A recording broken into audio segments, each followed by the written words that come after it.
বাংলাদেশে একটা বড় বিভাজনের পথ তৈরি করার চেষ্টা চলছে। একটা গোষ্ঠী, একটা মহল ধর্মের নামে বাংলাদেশে একটা বিভাজনের পথ সৃষ্টি করতে চায়।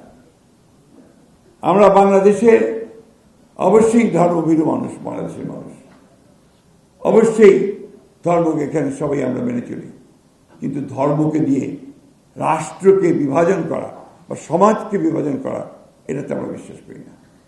আমরা মনে করি যে বাংলাদেশে সকল ধর্মের মানুষ একসাথে বাস করবে, একইভাবে থাকবে এবং 1971 সালে যে স্বাধীনতা যুদ্ধ হয়েছিল সেই যুদ্ধের মূল যে ভিত্তিক কথাটা ছিল সেটা ছিল যে সকলের বাংলাদেশ।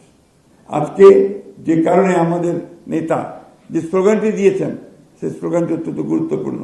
এটা একদিকে যেমন জাতীয় ক্ষেত্রে তেমনি আন্তর্জাতিক ক্ষেত্রে একইভাবে গুরুত্বপূর্ণ, সবার আগে বাংলাদেশ।